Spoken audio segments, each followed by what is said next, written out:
இமாச்சல பிரதேச சட்டப்பேரவை தலைவர் இந்தியாவுக்கே வழிகாட்டுகின்ற வகையில் ஒரு அதிரடி நடவடிக்கை எடுத்திருக்கின்றார். நடந்து முடிந்த மாநிலங்களவை தேர்தலில் அங்கே 40 காங்கிரஸ் எம்எல்ஏக்கள் இருந்தார்கள். அவர்களில் 6 பேர் கட்சி மாறி பாஜகவுக்கு ஆதரவாக வாக்களித்திருக்கிறார்கள். பேரவையில் 68 இடங்கள். கடந்த ஆட்சி அமைத்து 14 மாதங்கள் தான் ஆகின்றன. பாஜக எப்படி கர்நாடகத்திலும் மத்திய பிரதேசத்திலும் அமைந்த ஆட்சியை ஒரே ஆண்டில் கவிழ்த்து எம்எல்ஏக்களை விலைக்கு வாங்கி மக்களாட்சி கோட்பாடுகளை படுகொலை செய்ததோ அதுபோல இங்கே இமாச்சல பிரதேசத்திலும் இந்த ஆட்சியை கவிழ்த்து விடலாம் என்று நினைத்தார்கள். ஆனால் சட்டப்பேரவைத் தலைவர் கட்சி தாவல் சட்டப்படி நடவடிக்கை எடுக்க தாமதமாகும் என்பதால் அவர்கள் வேறொரு பஞ்ச்குலா என்ற இடத்தில் ஒரு சொகுசு விடுதியில் தங்கி இருக்கின்றார்கள்.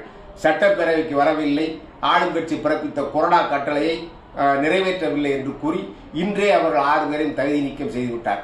இனி இவர்கள் உச்ச நீதிமன்றத்திற்கு போய் அவர்கள் தீர்ப்பு சொல்ல பல மாதங்களாகும்.